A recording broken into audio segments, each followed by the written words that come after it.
তুমুল বৃষ্টি উপেক্ষা করে রাস্তায় নেমে কোটা সংস্কার আন্দোলনের প্রতি সংহতি জানিয়ে বিক্ষোভ করেছে চলচ্চিত্র, আলোকচিত্র, থিয়েটার, গণমাধ্যম সহ দৃশ্য মাধ্যমের নানা শাখার কর্মীরা।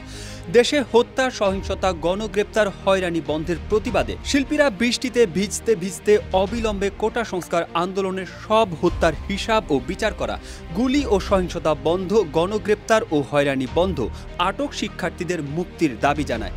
যেই ন্যায্যতা, সমতা ও মানবিক মর্যাদার অঙ্গীকার নিয়ে মহান মুক্তিযুদ্ধের মাধ্যমে ঘটেছিল স্বাধীন বাংলাদেশের অভ্যুদয়, সেই বাংলাদেশের নাগরিক হিসেবে নিরাপত্তা ও ন্যায় বিচার আমাদের সাংবিধানিক অধিকার। সেই অধিকার নিয়ে আমরা রাজপথে দাঁড়ানোর প্রয়োজন মনে করেছি।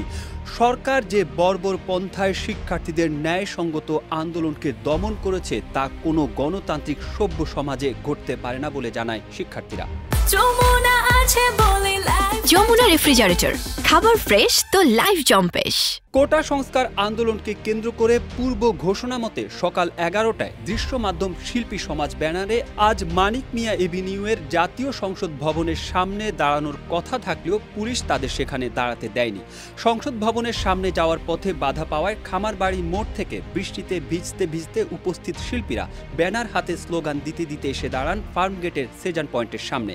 সেখানে দাঁড়িয়ে বৃষ্টি মাথায় নিয়ে রাষ্ট্রের প্রতি দাবি জানালেন ভয়হীন, ন্যায্য ও মানবিক মর্যাদার বাংলাদেশ গড়ার, সব হত্যার বিচার করার এবং চলমান হত্যা, সহিংসতা, গণগ্রেপ্তার আর হয়রানি বন্ধের জন্য।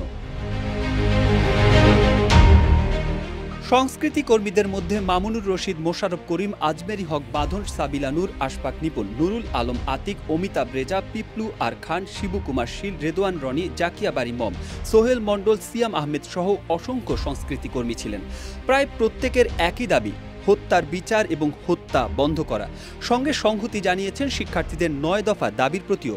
অন্যদিকে সকল সহিংসতার বিরুদ্ধে আমরা ব্যানারে বাংলাদেশ টেলিভিশন প্রাঙ্গণে দাঁড়িয়ে বিটিভি ভবনে হামলার প্রতিবাদ জানিয়েছেন কিছু অভিনয় শিল্পী।